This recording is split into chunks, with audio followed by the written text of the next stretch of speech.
dikutip dari Garuda Militer. Pada ajang Indo Defense 2025, pameran pertahanan terkemuka di Asia Tenggara, perusahaan milik negara PAL Indonesia memperkenalkan sistem baru yang dirancang untuk melawan maraknya penggunaan pesawat nirawak pengintai jarak pendek, khususnya yang dioperasikan dalam mode first person view.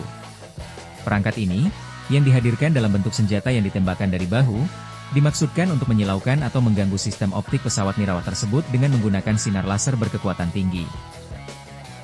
Sistem ini menonjol karena desainnya yang ringkas, mengingatkan pada peluncur granat, dengan ergonomi yang disesuaikan untuk penembakan dari bahu. Dilengkapi dengan penglihatan optik yang menawarkan pembesaran variabel dari 1 kali hingga 4 kali, memungkinkan akuisisi target yang cepat, bahkan saat melacak drone yang bergerak. Operator mendapat manfaat dari konfigurasi yang seimbang, dengan catu daya yang ditempatkan dalam baterai terpisah yang dipasang di ransel, mengurangi beban yang dibawa oleh senjata itu sendiri. Dari perspektif teknis, output laser berkisar antara 0,75 dan 2,0 kW, cukup untuk membutakan sementara atau berpotensi merusak sensor optronik drone komersial atau improvisasi kecil. Jangkauan operasional yang disebutkan meluas dari 50 hingga 400 meter, membuatnya sangat cocok untuk lingkungan perkotaan, posisi tetap, atau perlindungan dekat konvoi dan instalasi sensitif.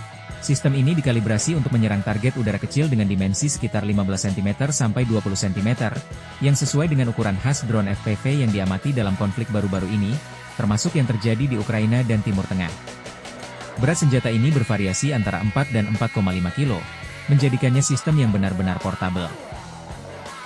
Dengan ukuran dan konfigurasinya, sistem yang dikembangkan oleh PAL Indonesia dimaksudkan untuk memberikan respons yang fleksibel terhadap ancaman asimetris yang ditimbulkan oleh pesawat nirawak murah, yang penggunaannya yang meluas dalam konflik baru-baru ini telah menunjukkan kemampuannya untuk menantang sistem pertahanan udara tradisional. Desainnya memungkinkan integrasi cepat ke dalam unit keamanan, pos pengamatan garis depan, atau pasukan yang ditempatkan di lingkungan yang kompleks, tanpa memerlukan dukungan logistik yang substansial. Pabrikan, PAL Indonesia, yang secara tradisional berfokus pada pembuatan kapal angkatan laut dan sistem pertahanan maritim, mengisyaratkan dengan pengungkapan ini niatnya untuk memperluas teknologi anti pesawat nirawak, sebagai respons terhadap dinamika peperangan modern yang berubah.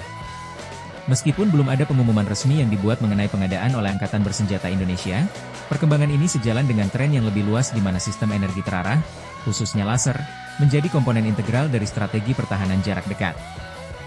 Dengan tidak adanya kontrol ekspor yang ketat di beberapa negara di seluruh kawasan, sistem ini dapat menarik minat dari para pelaku regional yang mencari tindakan balasan yang efektif dan ringan terhadap kawanan pesawat nirawak rakitan.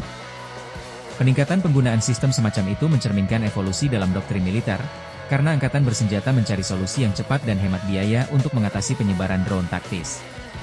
Melalui pengembangan ini, PAL Indonesia menunjukkan niatnya untuk memenuhi tuntutan operasional yang muncul baik di dalam negeri maupun internasional.